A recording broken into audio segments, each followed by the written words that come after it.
हमारे देश की समाज के अगर हमारे छोटे बड़े बच्चे, हमारे छोटे बड़े भाई तो अपनी बीवियों के लिए राज्य के रहने वाले हैं, माताओं माँ बाप को वृद्ध आश्रमों में छोड़ देते हैं। अगर सभी भाई अपने माँ बाप को वृद्ध आश्रमों में अपनी बीवियों के लिए छोड़ देंगे तो इस ब्रह्मांड में किसी भी घर में माता पिता रह जाएंगे। और माता पिता तो वो भगवान का दूसरा रूप है, वो तो हमारे लिए माँ देवी का रूप है जो हमारे घर में रहते हैं, हम सबको आशीर्वाद देते हैं। अरे माता पिता का आशीर्वाद तो कोई भगवान भी नहीं टाल सकते हैं। इसलिए माता पिता को कभी ठुकराना नहीं चाहिए, माँ बाप को कभी घर से निकाल कर वृद्ध आश्रम में नहीं छोड़ना चाहिए। माँ बाप कैसे भी हो, माँ बाप भगवान का दूसरा रूप होते हैं, इसलिए माँ बाप को अपने घर पर ही रखना चाहिए और जब तक सांसें हैं शरीर में तब तक उनकी सेवा करना चाहिए।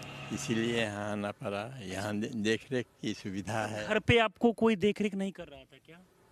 इस तरह का देख रेख नहीं कर रहा था। जितना यहाँ बेहतर तरीके से आपका देखभाल होता है, इतना अच्छा वातावरण के साथ बेहतर व्यवस्था किया गया है, रूम कमरे में बड़ा आसानी के साथ रहते, उतना घर पे नहीं। नहीं संभव। आपके कितने बेटे हैं चाचा? दो बेटे हैं, 2 बेटियां हैं। अच्छा, 2 बेटे हैं और 2 बेटियां। दोनों क्या करते हैं? दोनों बेटियां तो अपने अपने घर चली गई है, शादी हम कर चुके थे। अच्छा, बेटी का शादी भी कर चुके हैं। और बेटे क्या करते हैं आपके? बेटे करते हैं, एक बेटा कॉन्ट्रैक्ट का काम करता है रेलवे में। एक बेटा गवर्नमेंट जॉब करता है। मतलब 2 बेटा का नौकरी है, सरकारी नौकरी, और फिर भी आप वृद्धाश्रम में रहे। हाँ। और आप पहले क्या कर रहे थे? हम पहले सिंचाई विभाग में इंजीनियर थे। पहले इंजीनियर थे और आपके 2 बेटा जो है वो नौकरी भी करते हैं, इसके बावजूद आपको वृद्धाश्रम में? हाँ, वृद्धाश्रम में रहना पड़ रहा है। मतलब क्या, मतलब बेटे कभी नहीं बोलते कि पापा आ जाइए मेरे साथ रहिए, हम लोग नौकरी करते हैं? बेटे का शादी वगैरह हो गया सब कुछ? एक बेटे का शादी हो गया है, एक बेटे का शादी नहीं हुआ है अभी। अच्छा, एक बेटे का शादी हुआ, एक का नहीं हुआ है। घर परिवार से कभी कॉल वगैरह आता है, मैसेज की पापा आ जाइए, वृद्धाश्रम में क्यों रह रहे हैं? हम तो कोई ये नहीं दिया, कांटेक्ट ही नहीं किया है, न उन लोगों को कांटेक्ट का हमने मौका दिया है। इसलिए कभी कोई कांटेक्ट पूछता भी नहीं है कि किस? नहीं।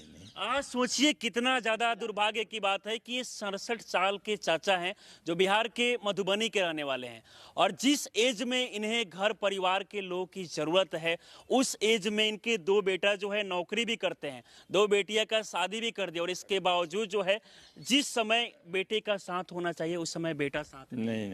अच्छा, अभी ज़्यादा अच्छा आपको घर जाना लगता है कि यहाँ रहना लगता है? हमको यहाँ रहना लगता है। यहाँ मतलब अब कभी ऐसा महसूस नहीं होता है कि अपने घर से? नहीं, यहाँ हम एकदम निश्चिंत हैं। अपना जीवन का उद्देश्य जो है वो पूरा कर रहे हैं।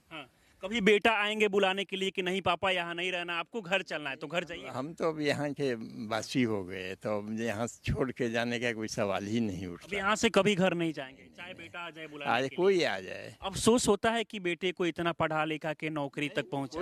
कोई दुख नहीं होता है। यूँ मेरा फर्ज था, वो मैंने किया। वो अपना फर्ज करे या न करे, आप मेरे बेटे। आपका फर्ज था अपने बेटे को पढ़ा लिखा के क्या भगवान उसको नौकरी भी ले दिया।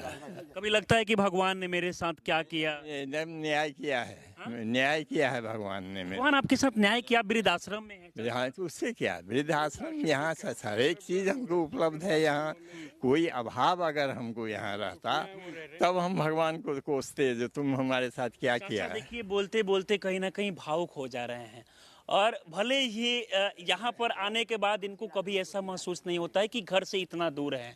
नहीं, कभी नहीं महसूस हुआ है। नहीं। बेटा वोटा की तरफ से कभी कॉल नहीं आता? कभी कॉल ना आया है, ना हम कॉल करने का कोशिश किए हैं।